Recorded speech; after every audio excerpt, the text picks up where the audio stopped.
जब लग नाता जाति से तब लग भक्ति न होय, भक्ति करे कोई सूरमा जात परन सब खोय। आइए आज एक विशेष कबीरनामा में बात आपके सामने रखने जा रहा हूं। सदगुरु बंदी छोर यह बात बता रहे हैं कि जब लग नाता जाति से तब लग भक्ति न होय, भक्ति करे कोई सूरमा जात बरन सब खोय। सदगुरु बंदी छोर यह बात बता रहे हैं कि हम जिस देश में आज रह रहे हैं, आप सब जानते हैं कि हमारे देश भारत को एक धर्म प्रधान देश भी कहा जाता है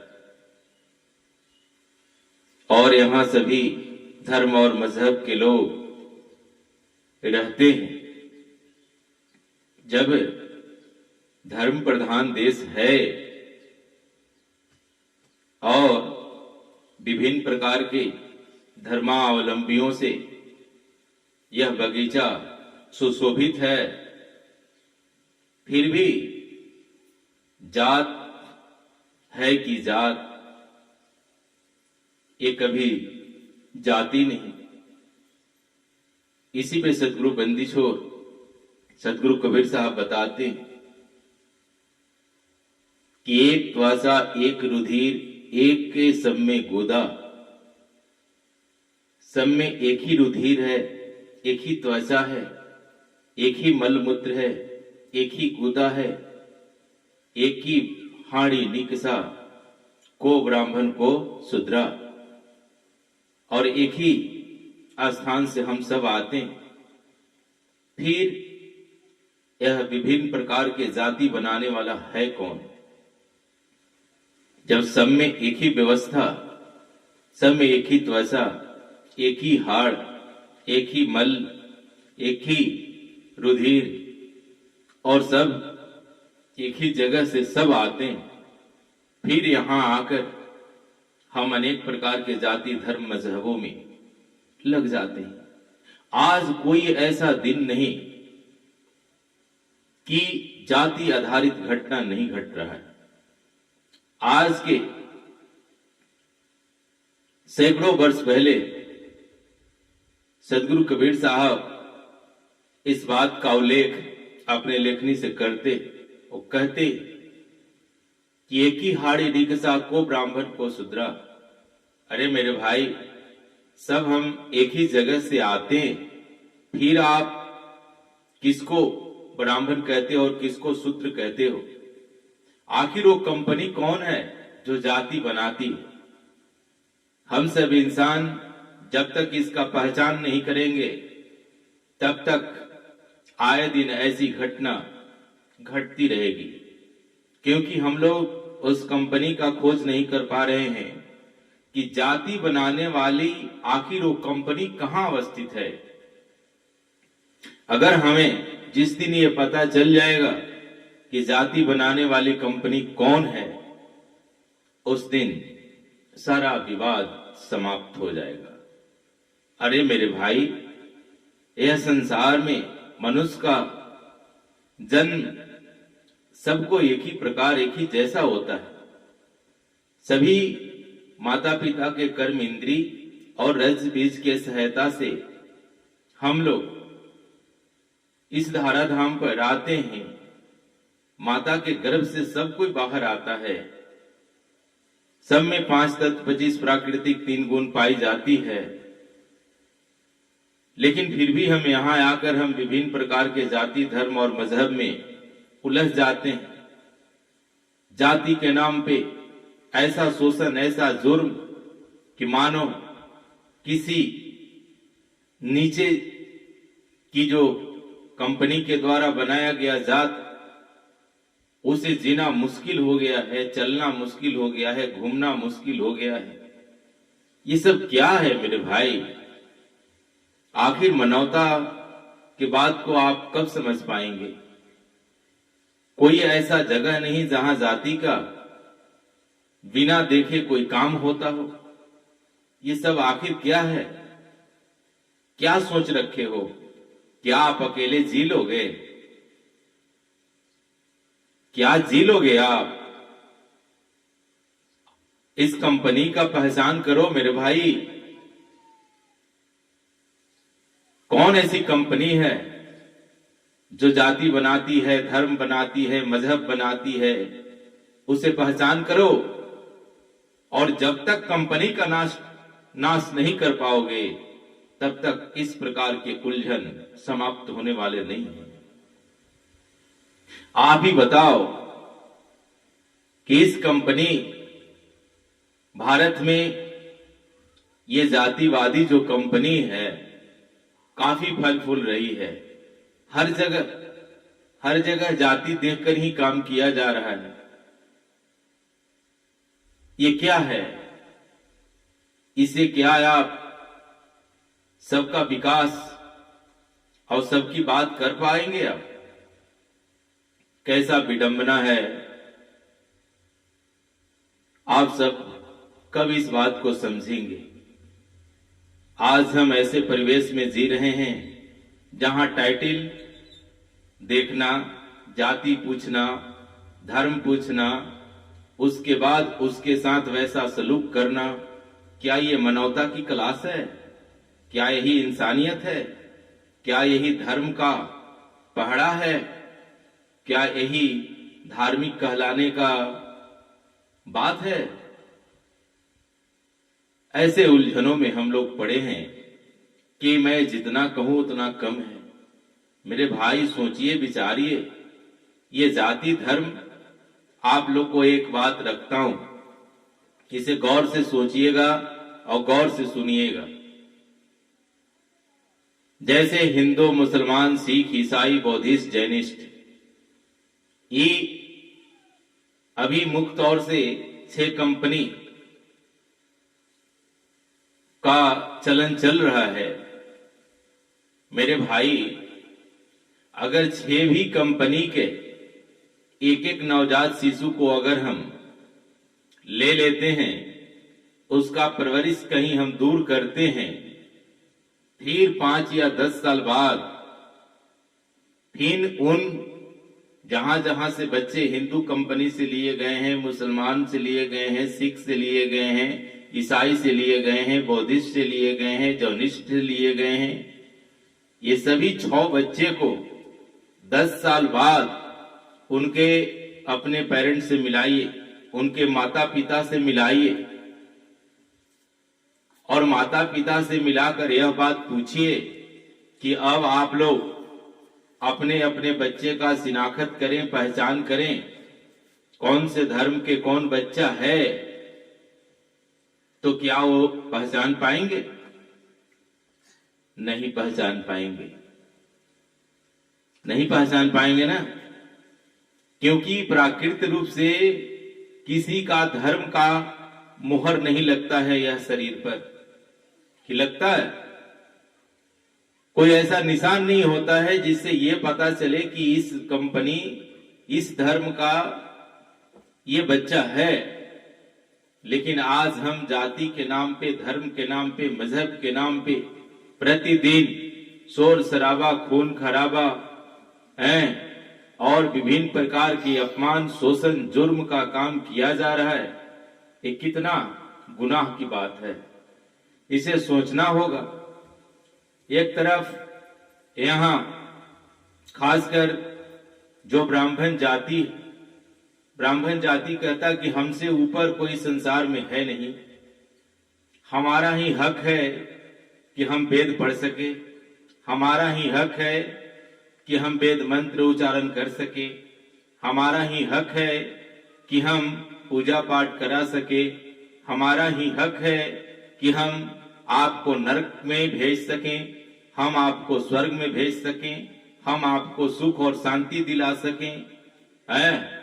ये सब एक ही आदमी ने अधिकार लेकर बैठ गया है। मेरे भाई, जब आपको इतना नीचे के लोग से नफरत है तो एक बार श्राप देकर इन लोगों को समाप्त ही क्यों नहीं कर देते? क्योंकि रोज आपको दिक्कत हो रहा है, घोड़ी चढ़ने से दिक्कत है, मोछ रखने से दिक्कत है, एसपीडीएम बनने से दिक्कत है, कथा कहने से दिक्कत है, प्रवचन कहने से दिक्कत है, पूजा पाठ करने से दिक्कत है। तो आप में वो तो शक्ति है, आप एक बार ही श्राप देकर वैसे नीच लोगों को समाप्त क्यों नहीं कर देते? ना ये लोग रहेंगे और नहीं आप लोग को किसी प्रकार का कोई आपत्ति होगा। कथा सुनने के लिए अछूत जा सकता है, कथा सुनने का अधिकार है, उसमें आपकी सभा खराब नहीं होता, उसमें आपका पंडाल गंदा नहीं होता। जब शूद्र जब दान देता है तब आपको पैसा रखने में किसी भी प्रकार का कोई आपत्ति नहीं होता। लेकिन अगर वही शूद्र अगर कथा कहने लगे तो आपको आपत्ति हो जाता है। उसके पैसा रखने में कोई आपत्ति नहीं है, जब चढ़ावा चढ़ा रहा है तो कोई आपत्ति नहीं है, आपके सभा में कथा सुन रहा है तो कोई आपत्ति नहीं है। लेकिन अगर ये कथा कहने लगे तब आपके कलेजे पे सांप लुटते हैं। अरे मेरे महाराज, मेरे मालिक, कब सोचिएगा आप, जब इतना शक्ति लेकर आप बैठे हुए हैं तो इन सभी लोगों को आप शराब दे दीजिए कि बस एक ही बार में समाप्त हो जाए। क्या आपको लगता है कि आप जिस सत्ता से और जिस व्यवस्था से आप जीना चाह रहे हैं, क्या आप जी पाएंगे? कभी दिल पे हाथ रखकर सोचिए, जिस ठाकुर जी के बल पे आप जी रहे हैं, उस ठाकुर जी का निर्माण करने में कौन से लोग थे? कभी विचार किए आप? किसने बनाया था उसको? कभी सोचिए, कभी विचारिए। नहीं सोचेंगे आप? ऐसे घिसी पिटी परंपरा को जन्म देने वाले ब्राह्मणवादी व्यवस्था, जिसको मैं जितना कहूं उतना कम, कि ऐसे जाति का जहर जो उठते सुतते घूमते फिरते जहां देखिए जाति, क्या तमाशा बना के रखे हो मेरे भाई। अरे भैया, एक बार तो एक बात समझ लेता कि क्या मैं अकेले इस दुनिया में जी सकता हूं? बताइए, इस तरह के घिसी पिटी परंपरा को कब तक आप लोग चलाते रहेंगे? बताइए, किसी को इतना शोषण करना, जुर्म करना, क्या ये उचित बात है? तो इसलिए आप तमाम श्रोता बंधुओं और सदगुरु कबीर साहब के राही से मैं कहना चाहता हूं कि मेरे भाई, ऐसे लोगों को आपसे काफी नफरत है। अगर आप मंदिर जाते हैं तो मंदिर भी आज भी अछूत हो जा रहा है। अगर देवता को छू लिए वो भी अपवित्र हो जाते हैं।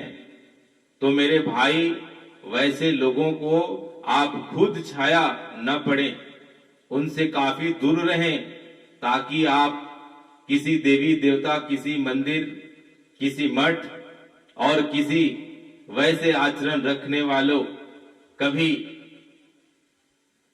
वो अशुद्ध न हो जाए। आप लोगों से मेरा नम्र निवेदन और आग्रह है कि आप लोग ऐसे लोगों के समीप न जाएं, क्योंकि उनका सारा व्यवस्था वहां से अशुद्ध हो जाता है और पवित्र करने का सबसे बड़ा कंपनी देखने को मिलता है। आज देखिए, एक ऐसी घटना घटी, ऐसे रोज घटना ऐसा घटता है। बताइए, जो किसी मल मूत्र से किसी व्यक्ति को शुद्ध बनाया जाता है, ये शुद्ध बनाने का तरीका है?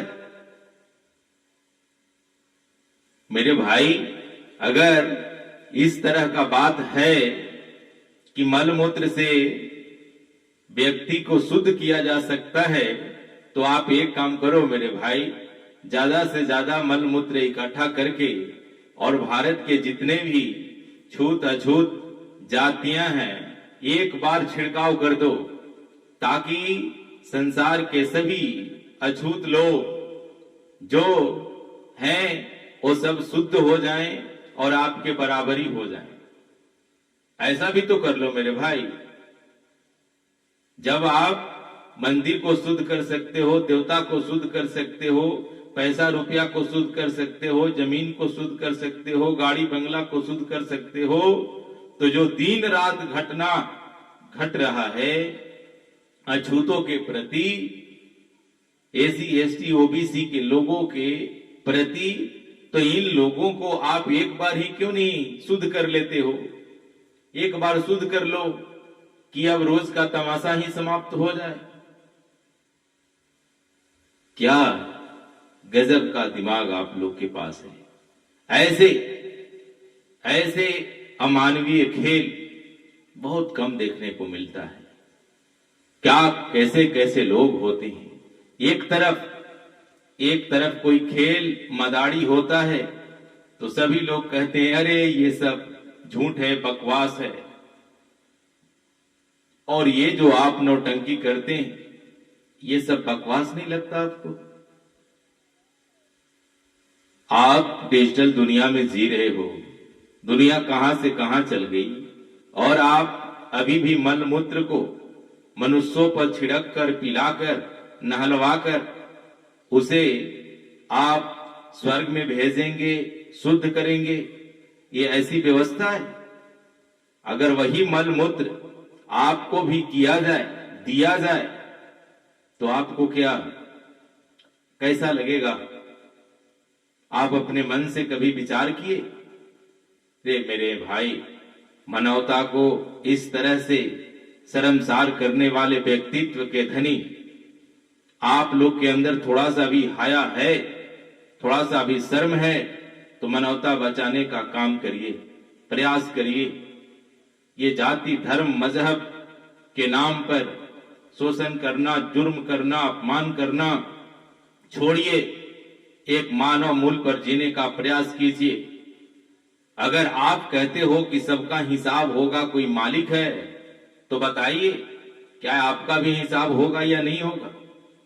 इस तरह के जुर्म ये मानवता विरोधी जुर्म है या नहीं है? इसलिए सदगुरु कबीर साहब के बातों और विचारों और सिद्धांतों को जीवन में थोड़ा लाने का प्रयास कीजिए। हम सब मानव एक ही जगह से आते हैं, फिर आप भेदभाव नौ तेरह करके इस समाज को ज्यादा अपमानित न करें, क्योंकि यह मानवता का जो जीवन है, यहाँ सभी सृष्टि में सबसे उत्तम माना गया है। और जीवन ऐसा नरकीय, कुछ जातिवादी लोगों से इतने संकुचित हो गया है, इतने दुखी में जी रहा है कि मैं जितना कहूं उतना कम है। इसलिए आप तमाम श्रोता बंधुओं, माताओं, बहनों से आग्रह करता हूं कि अगर आप श्रेणी में अपने आप को अछूत हैं, तो आप वैसे लोगों से खुद दूर रहिए मेरे भाई। जब आपकी छाया से कोई व्यक्ति अशुद्ध हो जा रहा है, कोई देवी देवता अशुद्ध हो जा रहा है, तो आप उनसे दूर रहिए। क्या जरूरत है आपको? इसलिए सदगुरु कबीर साहब के बातों और विचारों पर चलिए। सदगुरु बंदी छोर कहे, आया एक के देश से, उतरा एक के घाट, हवा लगी संसार की, हो गए 12 बाट। हम सब एक ही रास्ता से आते हैं, लेकिन यहाँ आकर हम विभिन्न प्रकार के बाटों में बट जाते हैं। इसमें कोई प्रकृति का, कोई दैविक रूप से कोई जात और कोई धर्म का जन्म नहीं होता है। जब यहाँ लोग आते हैं तो उनका धर्म, उनका जात, उनका मजहब, उनका संप्रदाय देखा जाता है, बनाया जाता है। इसलिए हम सब मानवता को आगे बढ़ाएं। मानवता से बढ़ा और दया से बड़ा धर्म यह संसार में नहीं है। इसलिए आइए आप तमाम श्रोता बंधुओं को मानवता के लिए आगे बढ़ें, शांति के लिए आगे बढ़ें, क्षमा के लिए आगे बढ़ें, समरसता के लिए आगे बढ़ें, समता के लिए आगे बढ़ें, और हम सभी मनुष्य एक साथ मिलकर कोई ऐसा काम जिसमें कि किसी भी प्रकार का कोई शोषण न हो, जुर्म न हो, अत्याचार न हो, भ्रष्टाचार न हो, सब भाईचारे की जिंदगी जिए, क्योंकि किसी को यहाँ रहना नहीं है, किसी को यहाँ नहीं रहना है। जिस गुमान पे आप जी रहे हो वो गुमान एक दिन चकनाचूर हो जाएगा। सबको यहाँ से जाना है, न बंगला रहेगा, न गाड़ी रहेगा, न रुपया रहेगा, न पैसा रहेगा। जो आपकी गलत कमाई है लोगों में गया जाएगा। आप कितने अच्छे थे इसका चर्चा होगा। उस चर्चा में मरने के बाद भी आप गलत किए होंगे तो गाली सुनेंगे। आपके लोग विभिन्न प्रकार के बातों से नवाजेंगे। इससे अच्छा है कि अगर आप एक मानव हैं तो मानवता की जिंदगी शुरू करने का प्रयास कीजिए, भाईचारे को आगे बढ़ाइए, तभी हम सबों का काम आगे बढ़ेगा। इन्हीं चंद शब्दों के साथ मैं अपने वाणी को देता हूं विराम। फिर अगले वीडियो में जरूर मिलेंगे, तब तक इजाजत दीजिए।